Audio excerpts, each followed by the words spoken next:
नमस्कार दोस्तों। आज हम एक रिपोर्ट पर बात करने जा रहे हैं जो रिपोर्ट बनाई है प्रेस फ्रीडम इंडेक्स और जो संस्था है आरएसएफ रिपोर्टर्स विदाउट बॉर्डर। इन्होंने जो रिपोर्ट बनाई है उसमें अलग अलग देशों के 32 राष्ट्राध्यक्ष, प्रधानमंत्री या जो भी तानाशाह है या जो राजपुत्र वहाँ पर राज कर रहे हैं उनके नाम आए हैं। इस प्रेस फ्रीडम इंडेक्स या रिपोर्टर्स विदाउट बॉर्डर में कहा गया है कि ये जो लोग हैं ये प्रेस की जो आज़ादी है उसको दबाने की कोशिश करते हैं, प्रेस के ऊपर नियंत्रण पाना चाहते हैं, उसके लिए अलग अलग तरीके अपनाते हैं। हर एक राष्ट्राध्यक्ष का प्रेस को दबाने का एक अलग तरीका है। तो उसी कड़ी में वे कहते हैं कि इनके अलग अलग तरीके हैं। तो उसमें हमारे देश के जो प्रधानमंत्री है नरेंद्र मोदी जी, उनका भी नाम शामिल किया गया है। तो इस रिपोर्ट में कहा गया है कि प्रधानमंत्री नरेंद्र मोदी भी प्रेस की आज़ादी को दबाने की कोशिश कर रहे हैं।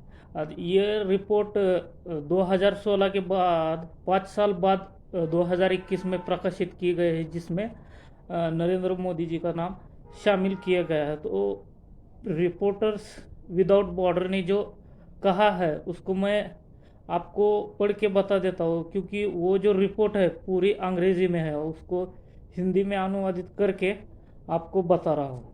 तो रिपोर्टर्स विदाउट बॉर्डर्स जो संस्था है उसने लिखा है कि भारत में पत्रकारों के लिए काम करने के लिए बहुत ही खराब हालत है।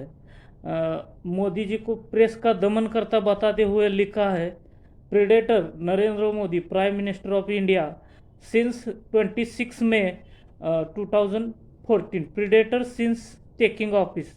यानी उन्होंने कहा है कि प्रधानमंत्री नरेंद्र मोदी जी ने जब 2014 में पहली बार प्रधानमंत्री की शपथ ली उसी दिन से उन्होंने प्रेस को दबाने की कोशिश की। उसी कड़ी में वो लिखते हैं कि जब 2001 में अब के जो प्रधानमंत्री है भारत के, जो उस समय गुजरात के मुख्यमंत्री थे, उन्होंने भारत के इस पश्चिमी राज्य में समाचार और सूचनाओं के नियंत्रण के लिए गुजरात का एक प्रयोगशाला के रूप में प्रयोग किया।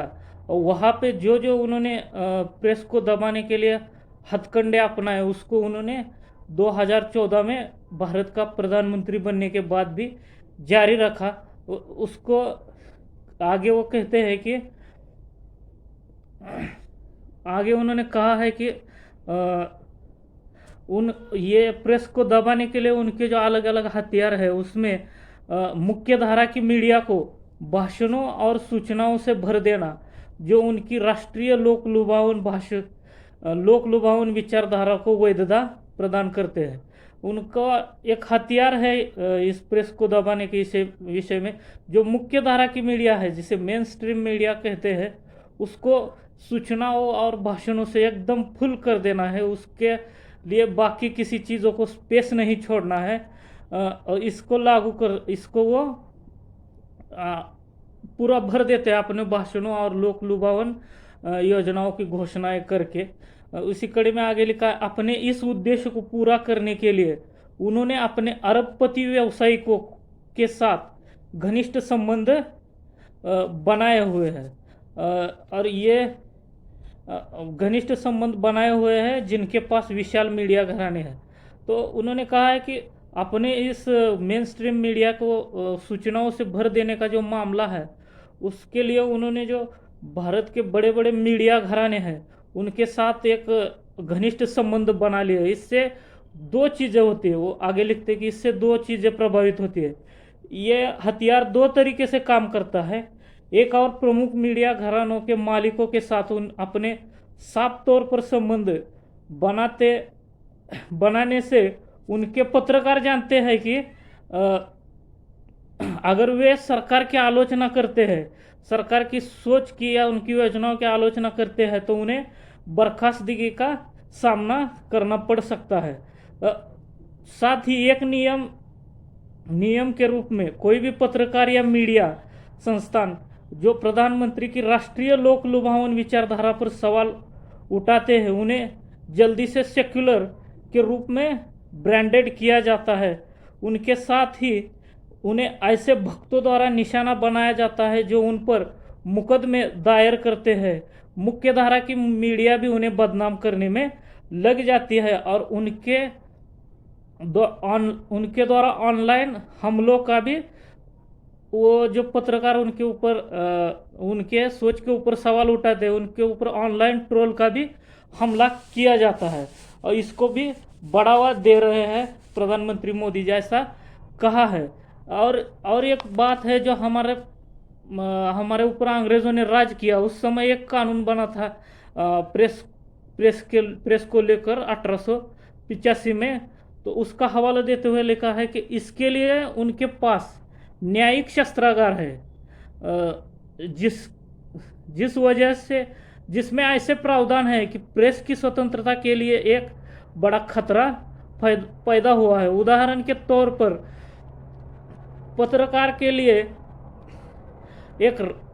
पत्रकार राजद्रोह के बेहद अस्पष्ट आरोप के तहत आजीवन कारावास के खतरे को उठाते हैं। मतलब राजद्रोह का आरोप लगा के पत्रकारों को आजीवन मतलब जिंदगी भर के लिए या अपना जेल में सड़ाने का बंदोबस्त कुछ जो पुराने कानून है उनके प्रावधानों के तहत किया जा रहा है। आगे लिखा है कि इस शस्त्रागार को बंद करने के लिए मोदी योद्धा के रूप में जाने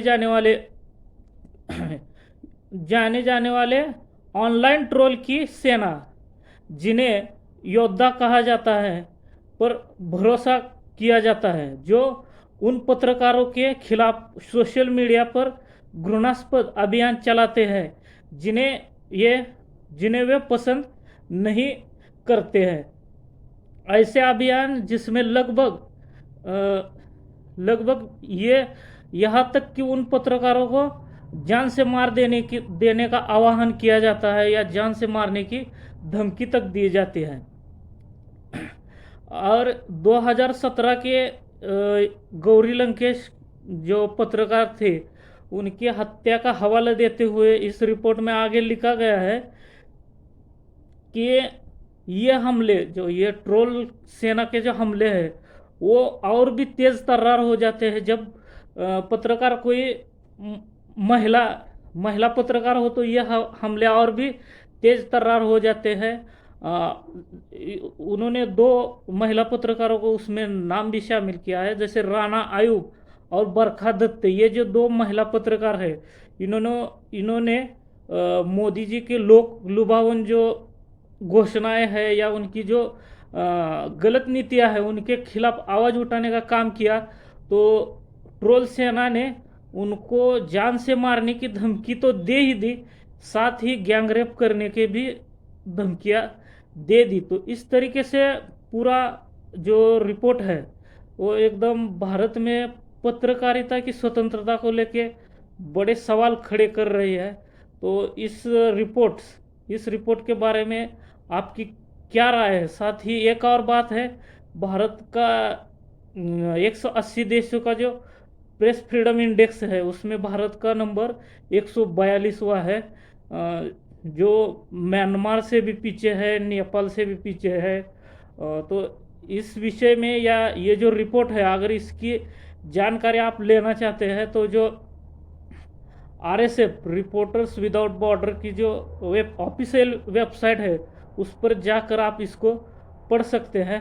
तो इस विषय में आपके क्या राय है भारत में प्रेस फ्रीडम को लेकर या पत्रकारिता की स्वतंत्रता को लेकर? आप ज़रूर कमेंट करें और इस वीडियो को ज़्यादा से ज़्यादा लाइक और शेयर करें। धन्यवाद।